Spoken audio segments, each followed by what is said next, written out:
மார்க்கத்திற்காக தன்னை அர்ப்பணிக்கக்கூடிய வகையில அவர்களை கொண்டு செல்லக்கூடிய ஒருவர்களாக உருவாக்கினாத்தான் இன்னைக்கு நமக்கு கிடைத்த இந்த நேர்வழி அடுத்தடுத்த சமுதாயத்துக்கு அடுத்தடுத்த சந்ததிகளுக்கு கொண்டு போய் சேர்க்க முடியும். இதுல நம்ம அலட்சியமாக இருந்துட்டோம், இதுல நம்ம குடும்பக்காக இருந்துட்டோம், நம்ம இடத்துல இந்த மார்க்கம் ஏதோ கிடைச்சிருக்கு கடந்து சென்றுவோம் என்று நம்ம இருந்தோம் வைங்க, நம்மளை போன்ற நஷ்டவாளிகள் யாரும் இருக்க முடியாது. இந்த காலகட்டத்திலேயே இந்த மக்கள் இவ்வளவு பலவீனமாக இருக்கிறாங்க, மார்க்கத்தை பின்பற்றாத நிலையில் இருக்கிறாங்கன்னா நம்மை பார்த்து வளரக்கூடிய பிள்ளைகள்கிட்ட எப்படி மார்க்கம் வளரும், எப்படி மார்க்கத்தை பின்பற்றுவாங்க? இன்னைக்கு இந்த சமுதாயத்தை நேர்வெளியில உருவாக்காதனுடைய பாதிப்பு எந்த அளவுக்கு இருக்கு தெரியுமா? மார்க்கம் இல்லாம ஒரு சமுதாயம் உருவானா அதனுடைய பாதிப்பு எப்படி இருக்கும் என்பதை நீங்கள் கண்கூடாக பார்க்கணுமா?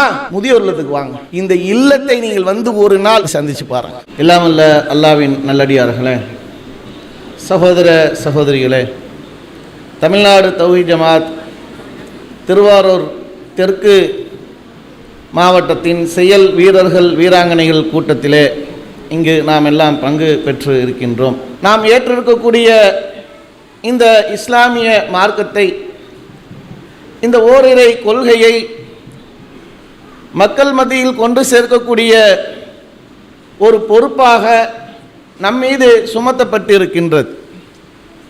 இந்த நேர்வழி என்பது அல்லாஹ் நமக்கு தேர்வு செய்திருக்கின்றான் என்றால் இந்த நேர்வழியை நாம் இன்னும் பல மக்களுக்கு கொண்டு போய் சேர்ப்பதற்குரிய ஒரு தேவை இந்த காலகட்டத்தில் அவசியம் ஏற்பட்டிருக்கக்கூடிய சூழல் இருக்கின்றது. ஆனால்தான் நம்முடைய ஜமாத்தின் சார்பாக ஒவ்வொரு காலகட்டத்திலையும் ஒவ்வொரு செயல் திட்டத்தை வடிவமைத்து அதன் அடிப்படையில் அந்த செயல் திட்டத்தை உயிர்ப்பிக்கக்கூடிய வகையில் செயல்பட்டு கொண்டிருக்கின்றோம். அதுபோன்ற செயல்பாடுகள் இன்று அவசியமான ஒன்றாக இருப்பதனால்தான் ஒவ்வொரு காலகட்டத்திலும் அந்த செயல்பாட்டை எடுத்து செயல்படுறோம்.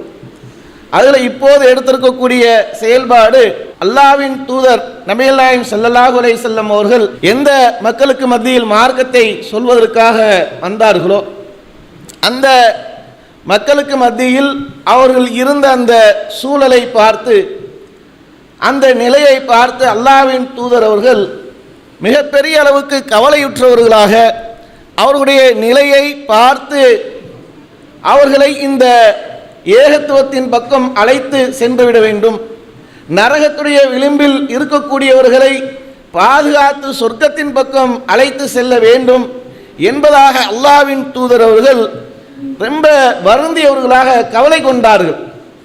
அப்படிப்பட்ட அந்த கவலை தான் அல்லாஹ்வின் தூதருடைய அந்த செயல்பாட்டை இன்னும் வீரியப்படுத்தியது. அந்த செயல்பாட்டில் அவர்களுக்கு வெற்றியும் கொடுத்தது இது போன்ற அந்த எண்ணத்தின் வெளிப்பாடு தான். இன்னைக்கு நம்முடைய காலகட்டத்தில் இருக்கக்கூடிய மக்களிடத்தில் அதே போன்ற பண்புகள் இருக்கா இல்லையா? இது போன்ற காரியங்கள், தீமையான காரியங்களில் இன்னைக்கு அதிகமாக ஈடுபடக்கூடியவர்களாக இருக்கிறார்களா இல்லையா? எல்லா மக்களும் இன்னைக்கு இந்த தௌஹீதை அல்லாஹ்வுடைய அருளால் 1980களிலிருந்து நாமும் இந்த ஏகத்துவத்தை எடுத்துரைத்துக் கொண்டிருக்கிறோம் என்றால் அதில் அல்லாஹ்வுடைய உதவியை கொண்டு மக்களுக்கு மத்தியில் விதைத்துட்டோம், மக்களுக்கு மத்தியில் அந்த ஏகத்துவத்தை கொண்டு போய் சேர்த்துட்டோம். அப்படி சேர்த்திருக்கக்கூடிய நேரத்தில் முழுமையாக அதை கொண்டு போய் சேர்த்திருக்கிறோமா? முழுமையாக மக்களை அந்த ஏகத்துவத்தின் பால் அழைத்து அதில் வெற்றி கண்டிருக்கிறோமான்னு சொன்னால் இன்னும் இல்லை. இன்னும் நம்ம பயணிக்கக்கூடிய காலம் என்பது வெகு தூரம் இருக்கு. அதனுடைய வெளிப்பாடு தான் இன்னைக்கு இருக்கக்கூடிய இளைஞர்களை பார்த்தால் தென்படுகின்றது, சிறுவர்களை பார்த்தால் அந்த நிலையை அறிய முடிகின்றது, பெரியவர்களை பார்த்தால் அறிய முடிகின்றது. இது போன்ற இந்த காலகட்டம் என்பது இந்த ஏகத்துவத்தை செயல்பாட்டின் மூலமாக கொண்டு போய் சேர்ப்பதற்குரிய ஒரு சூழல், அவசியமான ஒரு சூழலாக இருக்கின்றது. தீமைகள் நிறைந்த காலகட்டமாக இருக்கு. தீமைகள் அந்த அளவுக்கு பெருகிக்கொண்டே இருக்கு. தீமைகள் பெருகிக்கொண்டு ரொம்ப பேசுபொருளாக இன்னைக்கு மக்களுக்கு மத்தியில் போகக்கூடிய செய்தி என்னன்னா, ஒரு பெண்மணி படத்தை பார்த்துட்டு பேட்டி கொடுக்குறாங்க. தொழுகையெல்லாம் எங்களுக்கு முக்கியம் இல்லை, நாங்கள் படத்தை பார்த்துட்டோம், ரொம்ப சந்தோஷப்படுறோம், சந்தோஷமா இருக்கு, நல்ல படம், சிறந்த படம் பகிரங்கப்படுத்துறாங்க. அதையே ஒரு பெருமையாக பேசும் அளவுக்கு தொழுகையெல்லாம் முக்கியம் இல்லை, இப்போ சினிமா பார்ப்பதுதான் எங்களுக்கு அவசியம், அது ரொம்ப சந்தோஷத்தை கொடுக்குதுன்ட்டு பகிரங்கமாக சொல்றாங்கன்னு சொன்னா இன்னைக்கு தீமைகள் எந்த அளவுக்கு மலிந்து கிடக்கு என்பதை இதன் மூலம் அறிய முடியுது. இந்த மக்களை மீட்டெடுக்கக்கூடிய, இந்த மக்களுக்குண்டான நன்மையை போதித்து அதிலிருந்து தீமையின் பக்கம் அவர்களை விலக்கி நன்மையின் பக்கம் அழைக்கக்கூடிய பொறுப்பு என்பது நம்மை சார்ந்த ஒன்றாக இருக்கு. ஏன் சொன்னா நாம் தான் அந்த சத்திய மார்க்கத்தில் இருக்கிறோம். இந்த சத்தியத்தை எடுத்துரைக்கக்கூடிய பொறுப்பும் நம் மீது சாட்டப்பட்டதனால் அதை நாம் தான் சிறந்த முறையில் செய்ய முடியும். இன்னைக்கு ஏனைய மக்கள் பிரச்சாரத்தை செய்வார்களா என்றால், இன்னைக்கு எத்தனையோ அமைப்புகள் இருக்கு, எத்தனையோ கட்சிகள் இருக்கு, எத்தனையோ ஜமாத்துகள் இருக்கு. அப்படி இருக்கும்போது இது போன்ற சிந்தனையோடு செயல்படக்கூடியவர்கள் எத்தனை பேர் இருக்காங்கன்னு சிந்தித்து பாருங்க. இன்றைய காலகட்டத்தில் இன்னைக்கு இதே எத்தனையோ அமைப்புகள் இருக்கு. அவருடைய பேச்சுக்கள் எல்லாம் எதை நோக்கி இருக்கும், எது குறித்து அவருடைய ஆலோசனையும் அது எது குறித்து அவருடைய செயல்பாடு இந்த நேரத்தில் இருக்கும் அப்படின்னு யோசிச்சு பாருங்க. எப்படி இருக்குன்னு சொன்னா, எந்த பகுதியில் பிரச்சாரத்துக்கு போகிறது, எந்த பகுதியில் போய் மக்களுக்கு ஓட்டு கேட்பது, அப்படி ஓட்டு கேட்கும் போது எந்த பகுதி மக்களாக இருக்கிறாங்க, அங்க போனா இந்துக்கள் இருக்கிறாங்களா தொப்பியை கழட்டுவோமா, அங்க போனா முஸ்லீம் இருக்கா தொப்பியை மாட்டுவோமா, எந்த வேஷத்துல போகிறது, எந்த பகுதியாக இருந்தால் அந்த வேஷத்தை மாற்றி அமைத்துக் கொண்டு போகிறதுன்னு ஒவ்வொரு பகுதிக்கும் வேஷம் போட்டுக்கொண்டு ஓட்டு சேகரித்து கொண்டிருக்கிறாங்க. ஆனா அதே நேரத்தில் நம்முடைய செயல்பாடு, நம்முடைய திட்டமிடுதல், நம்முடைய செயல் வீரர்கள் வீராங்களுடைய அந்த ஆலோசனை கூட்டம் எதுவாக இருக்குன்னு சொன்னா, வழியேற்றின் பக்கம் இருக்கக்கூடிய என்னுடைய சகோதரனை நான் எப்படி மீட்டு கொண்டு வருவது, நன்மை செய்யாமல் விரண்டு ஓடிக்கொண்டிருக்கக்கூடிய நன்மையின் பக்கம் அவனை எப்படி கொண்டு வந்து சேர்ப்பது, அப்ப அது குறித்து நம்ம ஆலோசனை பண்ணி பேசிக்கிட்டு இருக்கிறோம். அப்படி பேசிக்கிட்டு இருக்கோம்னு சொன்னா, இந்த செயல்பாடை செய்வதற்குரிய இன்றைய காலகட்டத்தில் இந்த இடத்துல நாம் தான் இருக்கிறோம். அல்லாஹ்வுடைய உதவியால்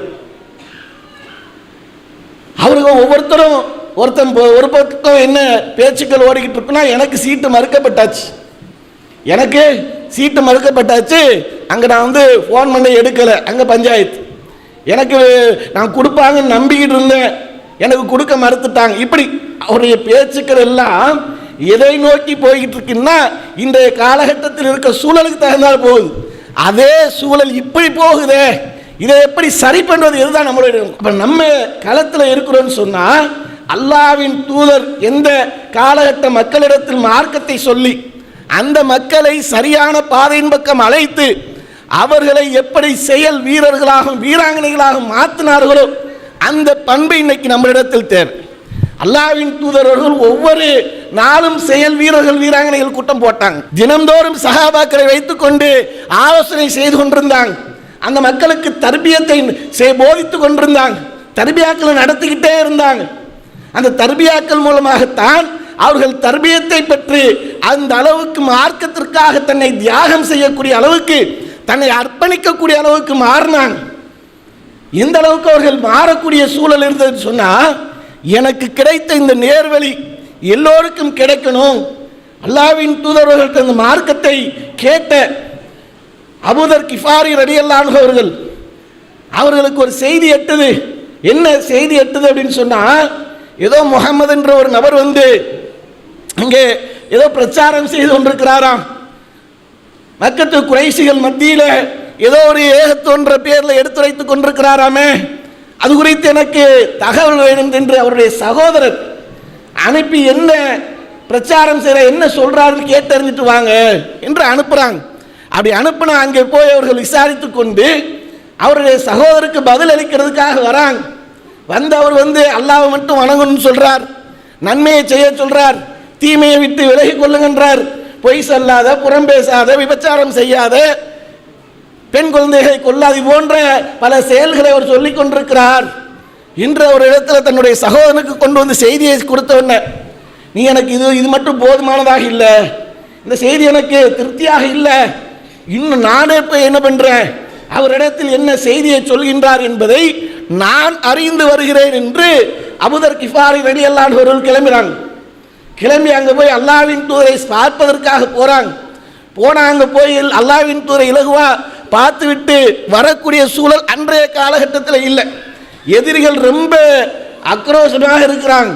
ரொம்ப மார்க்கத்தை சொல்வதற்குரிய ஒரு சூழல் இல்லாமல் மறைந்து ஒளிந்து மார்க்கத்தை பின்பற்றவும் மார்க்கத்தை சொல்லக்கூடிய ஒரு சூழல் அங்கு இருக்கும்போது யாராவது அல்லாஹ்வின் தூதரை போய் கேட்டா அப்படி கேட்கக்கூடியவர்கள் சும்மா விட மாட்டாங்க. அந்த அளவுக்கு அவர்கள் கொடுமை செய்யக்கூடிய நிலையில் இருக்கிறாங்க.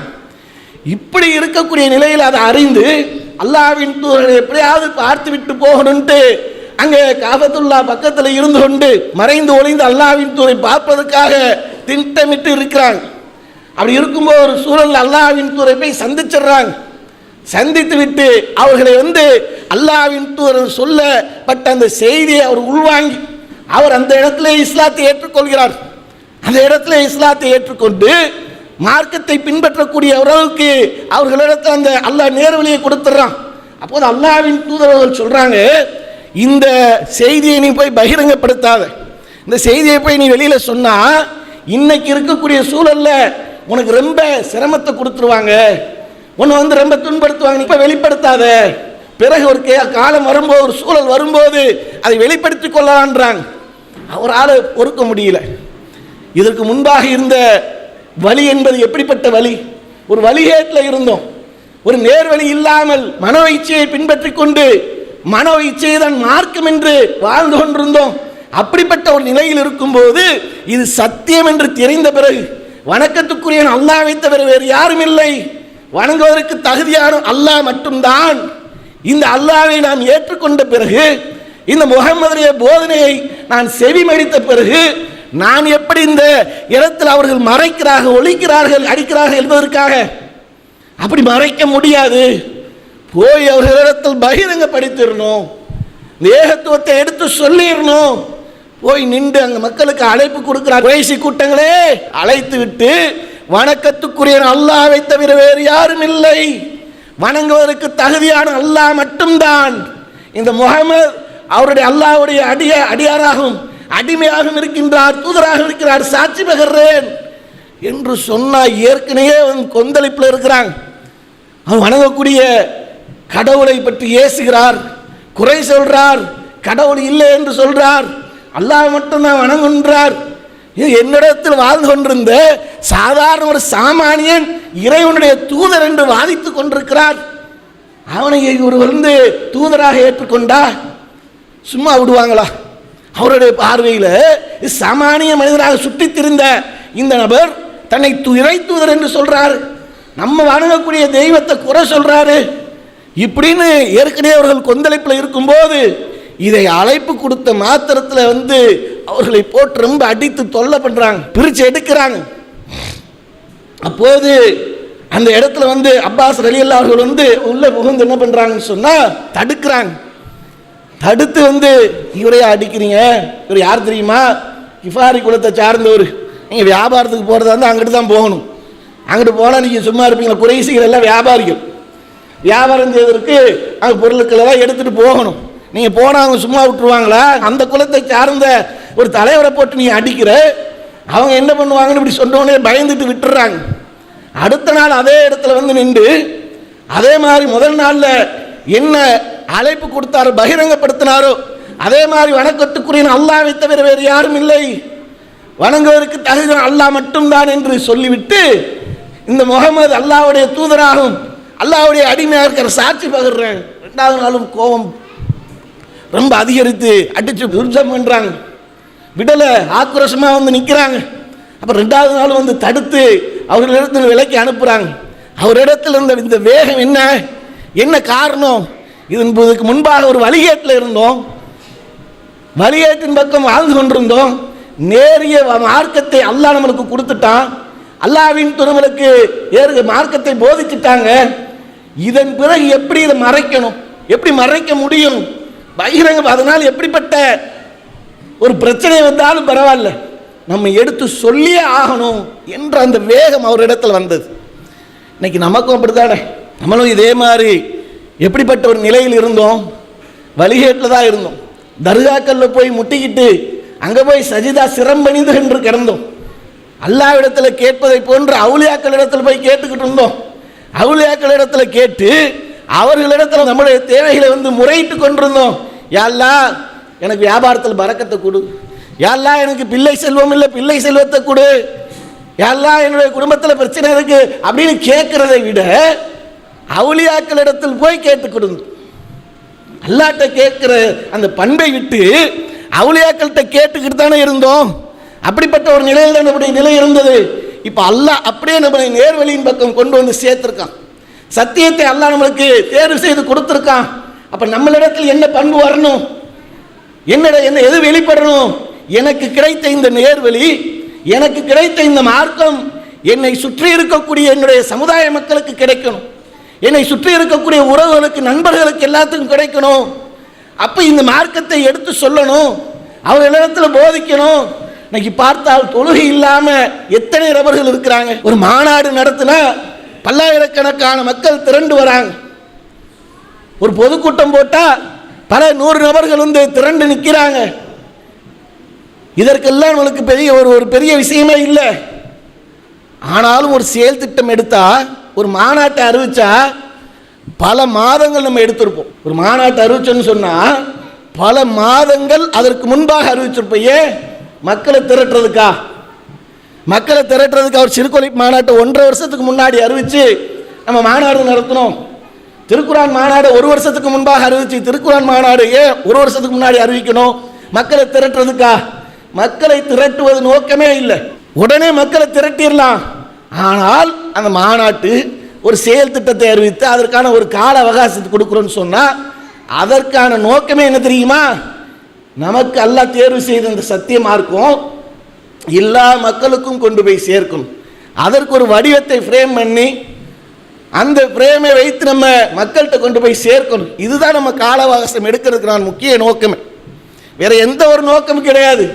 மக்களை திரட்டுவதெல்லாம் பெரிய விஷயம் கிடையாது. ஆனால் மக்களை வர வைக்கக்கூடியது இருக்குல்ல, அது இன்னைக்கு தேவை. ஜும்மாக்கள் மட்டும்தான் வரக்கூடியவர்களாக இருக்கிறாங்க.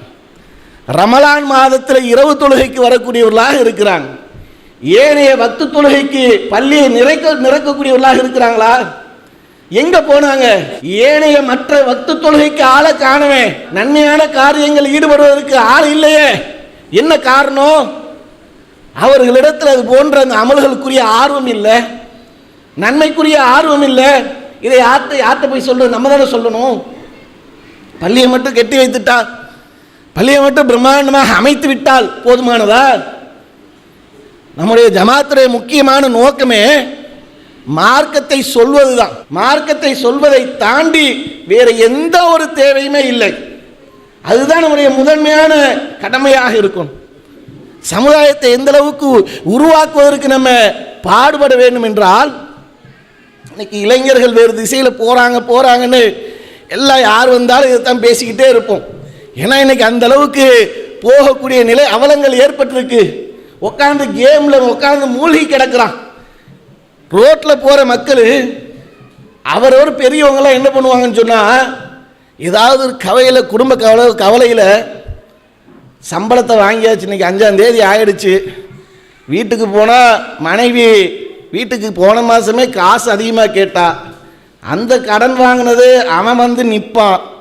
அவனுக்கு கடனை கொடுக்கறதா, இந்த அம்மாவுக்கு அதிகமாக ஒரு 1000 ரூபாய் கேட்டாலே கொடுக்கறதா, இல்லை மகனுக்கு கல்லூரி கட்டணம் கட்டணுமே, பரீட்சையை முடிக்கல, அவன் அடுத்த வருஷ படிப்புக்கு ஃபீஸை கட்டுன்றானே, நான் இப்போ ஃபீஸை கட்டுறதா குடும்பத்தை பார்க்கறதான்னு இப்படி அவர் கவலையோடு போய்கிட்டு இருப்பார்.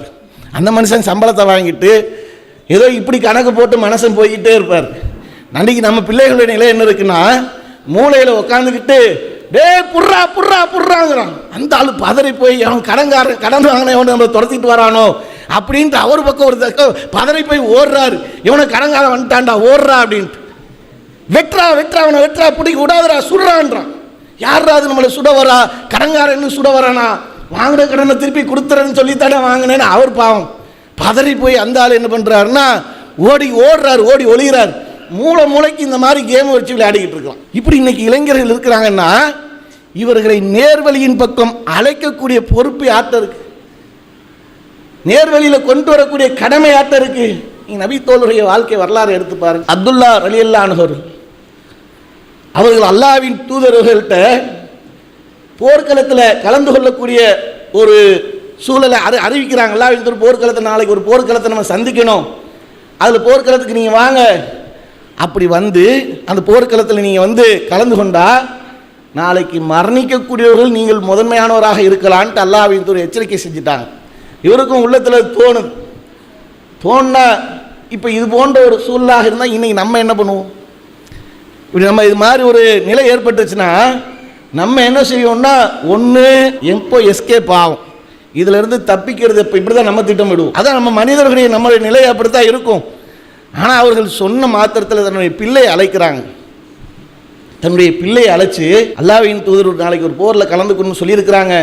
அப்படி கலந்துக்கிட்டா நாளைக்கு கலந்து கொண்டு அந்த போர்க்களத்தில் மரணிக்கக்கூடியவர்களில் முதன்மையான நபராக நான் இருக்கலான்னு எனக்கு தோணுது. அப்படி மரணித்து விட்டால் உங்களுடைய இந்த சகோதரிகள் 9 பேர் இருக்கிறாங்க, அவங்கள நீங்கள் தான் பார்த்துக்கணும், நீங்கள் அவங்கள வந்து நல்ல முறையில் பார்த்துக்கோங்க என்று அந்த பொறுப்பை அவங்கள்ட்ட ஒப்படைக்கிறாங்க. எனக்கு கொஞ்சம் கடன் இருக்குது, அந்த கடனை நீங்கள் அடைச்சிருங்க. தன்னுடைய பிள்ளையை கூப்பிட்டு அவங்களுக்கு உபதேசம் பண்ணுறாங்க. 9 சகோதரிய பொறுப்பு நீங்கள் தான் ஏற்றுக்கணுன்றாங்க, அந்த கடன் நீங்கள் ஏற்றுக்கணுன்றாங்க.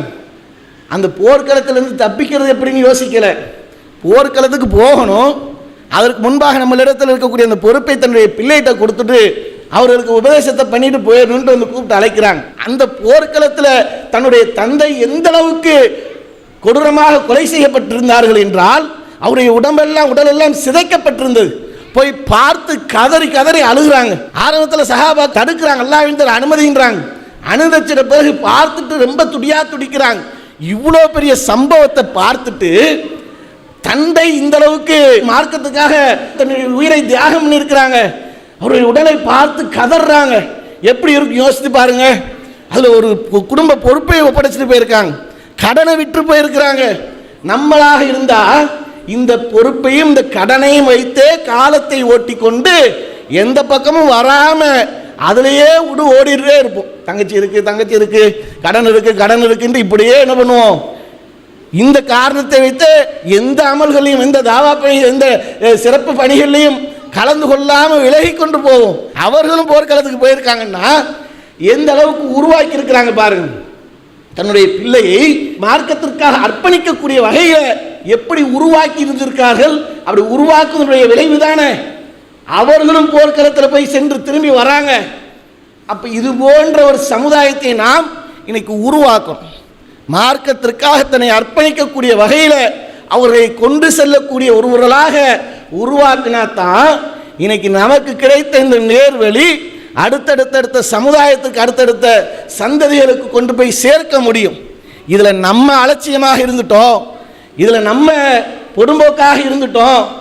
நம்மளிடத்தில் இந்த மார்க்கம் ஏதோ கிடைச்சிருக்கு, அந்த மார்க்கத்தின் நம்மளுக்கு கிடைச்சதுன்னா நம்மளால் முடிஞ்ச அளவுக்கு நம்ம இதை சொல்லிட்டு கடந்து சென்றுவோம் என்று நம்ம இருந்தோன்னு வைங்க, நம்மளை போன்ற நஷ்டவாளிகள் வேறு யாரும் இருக்க முடியாது. இந்த காலகட்டத்திலேயே இந்த மக்கள் இவ்வளோ பலவீனமாக இருக்கிறாங்க, மார்க்கத்தை பின்பற்றாத நிலையில் இருக்கிறாங்கன்னா நம்மை பார்த்து வளரக்கூடிய பிள்ளைகள்கிட்ட எப்படி மார்க்கம் வளரும்?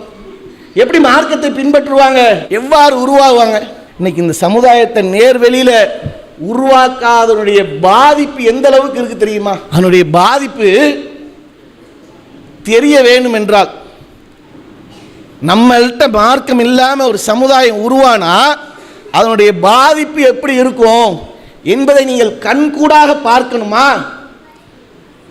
முதியோர் இல்லத்துக்கு வாங்க, தலைமை சார்பாக ஒரு இல்லத்தை நடத்துகிறோம்ல, இந்த இல்லத்தை நீங்கள் வந்து ஒரு நாள் சந்திச்சு பாருங்க. அங்கே இருக்கக்கூடிய மக்கள் தன்னுடைய பிள்ளைகளால் கைவிடப்பட்டவர்கள் இருக்கிறாங்க, தன்னுடைய பிள்ளைகளால் தூக்கி எறியப்பட்டவர்கள் இருக்கிறாங்க, ஆதரவற்றவர்கள் இருக்கிறாங்க. அவர்களை சில நேரங்களில் நம்ம வந்து முதியோர் இல்லத்தில் போய் நிர்வாக ரீதியாக சந்திப்பதற்காக போவோம். அப்படி சந்திக்கிறதுக்காக நம்ம போனோம் அப்படின்னு சொன்னால் அவர்களிடத்தில் விசாரிப்போம், என்னம்மா நல்லா பார்த்துக்கிறாங்களா, எதுவும் குறை இருக்கா, எதுவும் குறையை சரி பண்ணுவதற்கு ஏதாவது தேவைகள் இருக்கா, பொறுப்பாளர்கள் உங்களுக்கு சரியாக உபசரிக்கிறாங்களா, ஏதாவது குறை இருந்தால் சொல்லுங்க என்று அவர்களை அவ்வப்போது போய் சந்திக்கிறதுக்காக போவோம். அங்கே போனால் அங்கே சொல்லக்கூடிய வார்த்தைகள் என்னவாக இருக்குன்னு சொன்னால், அவங்க சொல்லுவாங்க, வாய் அல்ஹம்துலில்லாஹ் நல்லா இருக்கும்பா, எங்களுக்கு என்ன குறை, எங்கள் பிள்ளைகள் எங்களுக்காக கொடுத்துக்கிட்டு இருக்கிறாங்க. நம்ம ஒரு ரமலான் மாதம் வந்துருச்சுன்னா ரசூலுக்காக வந்திருக்காங்கன்னு கேட்டாங்கன்னு ஒரு 100 கொடுத்துருப்போம், 200 கொடுத்துருப்போம், 1000 கொடுத்துருப்போம், ஏதோ ஒரு உதவி செஞ்சுருப்போம். நம்ம யாருக்கு செஞ்சோம் நம்மளுக்கு தெரியாது, அங்கே யார் நம்மளுக்கு கொடுக்குறான்னு அவங்களுக்கு தெரியாது.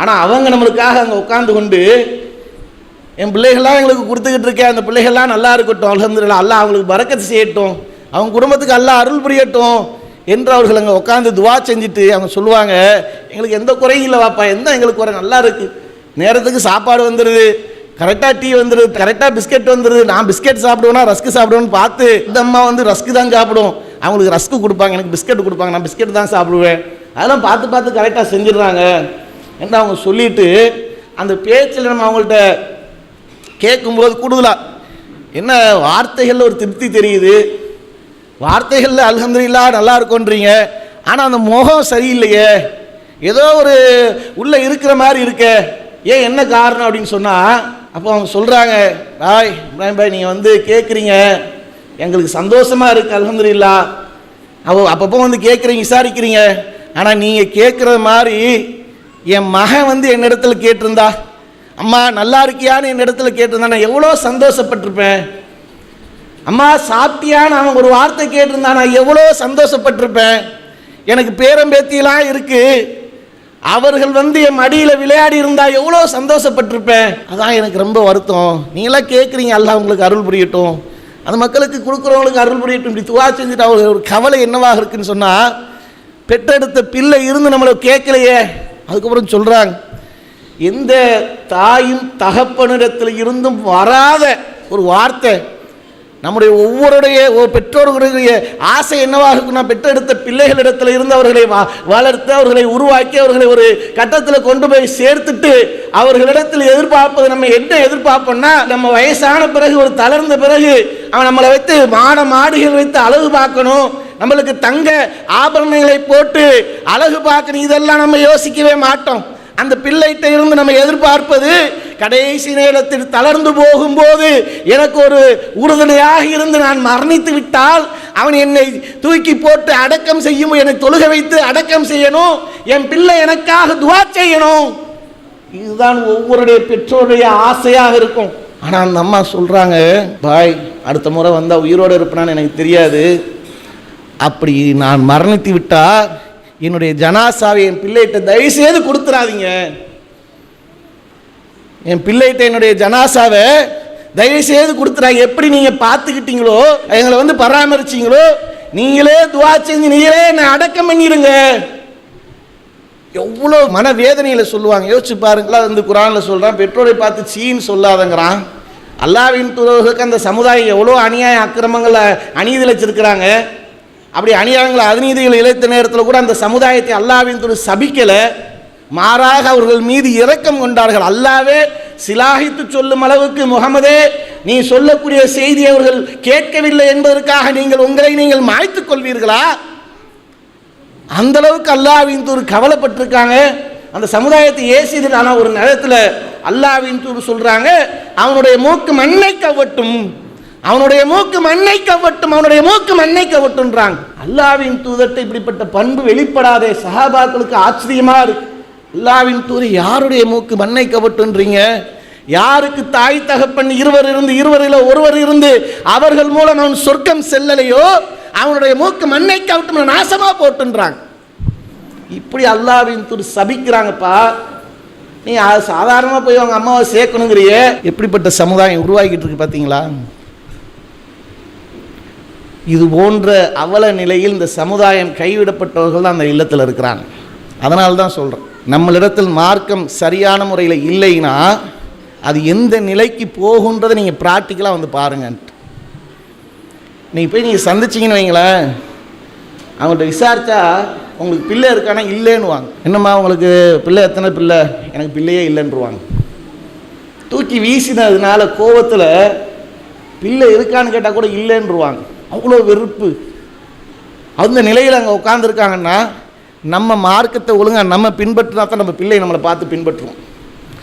அந்த மார்க்கம் அவர்களிடத்தில் போகும். நம்ம பெரியவர் கூட சாதாரணமாக சொல்லுவாங்க, நம்ம பிள்ளைகளை பார்த்து என்ன சொல்லுவாங்கன்னா, அங்கே பார்த்தியா அவனோட மொழியை பாரு, அவங்க அம்மா மாதிரியே இருக்குன்னுவாங்க. அவன் பேசுகிற பேச்சை பாரு, அவங்க அம்மா அத்தா மாதிரியே இருக்குன்னுவாங்க. அவன் எப்படி நடக்கிறான் பார்த்தியா, அவன் எப்படி அவங்க அம்மா மாதிரியே நடக்காம பாருன்னுவாங்க. நம்மளை பார்த்து பார்த்து வளரக்கூடிய பிள்ளைகள் நம்மளிடத்திலிருந்து அந்த பழக்க வழக்கங்களையே அவங்க உருவாக்கி கொள்வாங்க. நம்ம எப்படி பேசுகிறோம், நம்ம எப்படி நடக்கிறோம், எப்படி இது பண்ணுறோன்ற ஒவ்வொன்றத்தையும் கவனிச்சுக்கிட்டு இருக்கிற அந்த பிள்ளைகள் உள்ளத்தில் ஆழமாக பதிந்து அது வெளிப்படும். அப்போ நம்மளிடத்தில் இன்றைக்கி ஃபஜர் தொழுகை இல்லை, மார்க்கத்தை பின்பற்றுவது இல்லை, மார்க்கத்தை எடுத்து சொல்வது இல்லை, நம்மளிடத்தில் நற்காரியங்கள் இல்லை, எல்லாம் விலகிவிட்டு அப்படியே நம்ம வேறு திசையில் போய்கிட்டு இருக்கோம், தீமையின் பக்கம் சென்று கொண்டிருக்கோம்.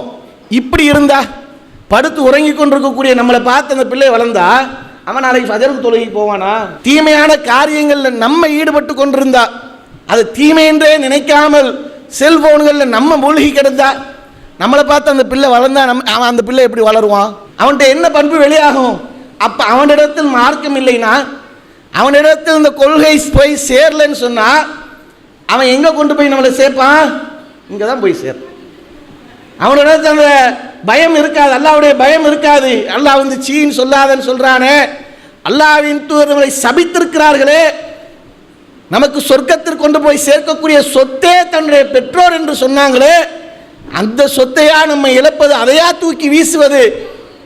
அதை பற்றி கவலையே பட மாட்டான். ஏன்? அவனிடத்தில் மார்க்கம் இல்லை என்பதனால, அவனிடத்தில் மார்க்கத்தை கொண்டு போய் சேர்க்காதனால அதானே வரும். இப்போ நம்ம மார்க்கத்தை பின்பற்றக்கூடியவர்களாக, நமக்கு அல்லாஹ் ஏகத்துவத்தை கொடுத்துருக்கிறான், அதை நாம் முழுமையாக பின்பற்றக்கூடியவர்களாக இருக்கணும். இந்த மார்க்கத்திற்காக தன்னை அர்ப்பணிக்கக்கூடியவர்களாக இருக்கணும். அல்லாஹ்வின் தூதரை அந்த பயிற்சி பற்றையில் பயின்ற அந்த நபி தோழர்கள்ட்ட வெளிப்பட்ட அந்த பண்பை நீங்கள் பார்த்தீங்கன்னு சொன்னால், சுப்ஹானல்லாஹ், அவர்கள்ட்ட எந்த அளவுக்கு அவர்கள் இந்த மார்க்கத்தில் வெறித்தனமாக இருந்திருக்காங்கன்னு தெரிவிப்பார். அல்லாஹ்வின் தூதர்கிட்ட ஒரு போருக்காக கலந்து கொள்றதுக்காக போகிறாங்க. வாகனம் இல்லை, வாகனம் இல்லாத ஒரு சூழலில் அல்லாஹ்வின் தூதர் ஒரு ஒட்டகத்துக்கு 6 நபரை நியமித்து அனுப்புகிறாங்க. மாற்றி மாற்றி அவர்கள் பயணம் செய்வதற்காக அனுப்புகிறாங்க. போகக்கூடிய இடம் எப்படிப்பட்ட இடம் அப்படின்னு சொன்னால், ஏதோ ஒரு தார் ரோடு போட்டு சிமெண்ட் ரோடு போட்டு வச்ச இடம் கிடையாது. இலகுவாக போயிட்டு இலகுவாக வர்றதுக்கு வாகனம்னா நம்ம வரக்கூடிய வாகனம் போல் கிடையாது. சொகுசாக காரில் ஏசி வச்ச காரில் வருவோம், வாய்ப்பு இருந்தால் இப்படிலாம் வருவோமே, எந்த பிரச்சனையும் இல்லாமல் தங்கு தடையின்றி வாகனத்தில் ஏறி, அந்த மாதிரி வாகனம் கிடையாது. ஒட்டகத்தில் பயணிக்கணும். அப்படி பயணித்தால் மற்றவர்கள் ஒரு கீழே அவர்கள் அந்த ஒட்டகத்தை ஓட்டிக்கிட்டு போகணும். இதான் நிலை. இப்படிப்பட்ட நிலையில் போர்க்களத்துக்காக செல்றாங்க. அப்படி சென்றால் அந்த சுடு மணலில், பாலைவன மணலில் நடந்து போகும்போது அவருடைய அந்த காலில் இருக்கக்கூடிய நெகமெல்லாம் பேர்ந்து கலண்டு அப்படியே விழுகு. அந்த விழுந்த நெகத்தை எடுத்து பழைய துணியை வச்சு அப்படியே வச்சு கட்டிக்கிட்டு திரும்ப அந்த போர்க்களத்துக்கு போகிறாங்க. அதனால தான் அந்த போர்க்களத்துக்கு பேரே தாத்தூர் ரிகாவு என்ற ஒட்டு துணி போர் என்று பேரே வந்தது.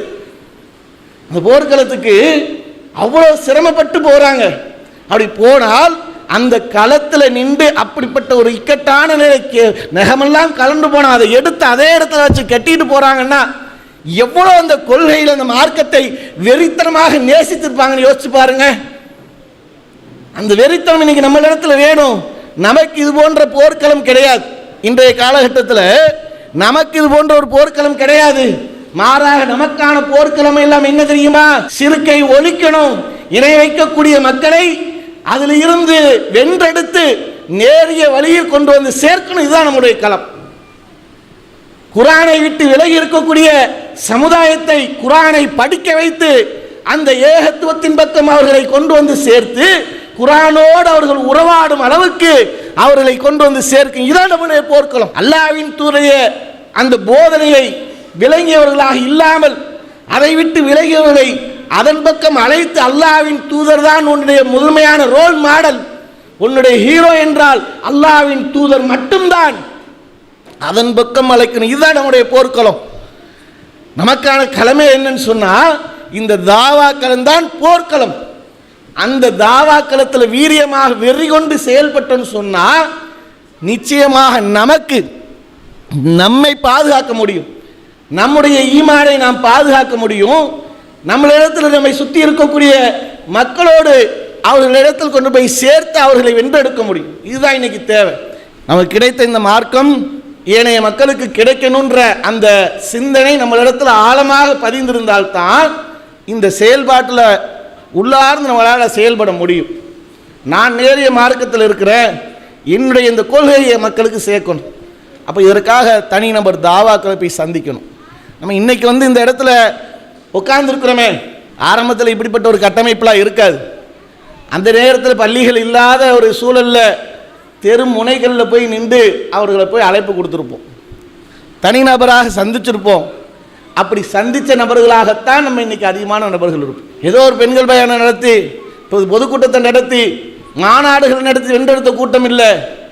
எதன் மூலம் வென்றெடுத்த கூட்டம்னு சொன்னால் தனிநபர் தாவாக்களாகவும் துண்டு பிரசுரங்கள் மூலமாக அவர்களை கொண்டு போய் சேர்த்து அந்த ஏகத்துவத்தை அவர்களிடத்தில் அவர்கள் இருக்கக்கூடிய அந்த கொள்கையில கேள்வியில கேளுங்க, பதிலை சொல்றோம் என்று அவர்களை அழைத்து மார்க்கத்தை சொன்னமே, அதுதான் இவ்வளோ பெரிய கட்டமைப்புக்குண்டான வேராக இருக்கு.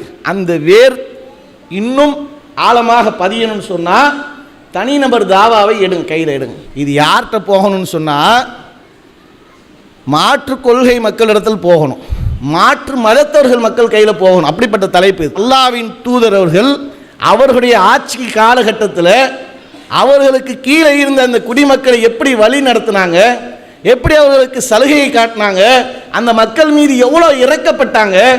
ஒரு நபர் அவர்களை ஒரு வசதி இல்லாத ஒரு நிலையில் பார்த்துட்டால் கோபம் கொப்பளித்து கண்களெல்லாம் சிவந்து மக்களுக்கு அறிவிப்பு செய்திருவாங்க, மார்க்கத்தை எடுத்துரைத்து அவர்களுக்கு தேவையை நிறைவேற்றுங்கன்றுவாங்க. அப்படிப்பட்ட ஒரு ஏழ்மை நிலையில் இருக்கக்கூடாது என்று ஒரு ஆட்சியாளராக இருந்த ஒரு நிறைவேற்றி காட்டினாங்களே, ஊழலற்ற ஆட்சியை நிறைவேற்றி காட்டினாங்களே, இதை கொண்டு போய் சேர்க்கணும் அவர்கள்ட்ட. அல்லாஹ் யாருக்கு எப்போது நேர்வழியை கொடுப்பான்னு தெரியாது, எந்த நேரத்தில் எப்படி அவர்களுக்கு மார்க்கத்தை கொண்டு போய் சேர்ப்பான்னு தெரியாது, யாருடைய வார்த்தை ஈர்க்கப்படுன்றது தெரியாது. அல்லாஹ் நாடி நம்ம சொல்லக்கூடிய அந்த வார்த்தை அவர்களுக்கு ஈர்க்கப்பட்டு அந்த மார்க்கத்தை அலச ஆரம்பித்து அந்த மார்க்கம் அவர்களை நேசிக்கப்பட்டு நேர்வழியில் வந்தால் அதற்குரிய நபர்களாக நம்ம இருப்போம், அதற்குரிய நன்மைக்குரியவர்களாக நம்ம இருப்போம். அப்ப அப்படிப்பட்ட ஒரு நிலையில் இந்த மார்க்க பிரச்சாரத்தை எடுத்துரைங்க. அல்லாஹ் அருள் புரியட்டும். அஸ்ஸலாமு அலைக்கும் வரஹ்மத்துல்லாஹி வபரகாத்துஹு. அல்லாஹு அக்பர், அல்லாஹு அக்பர்.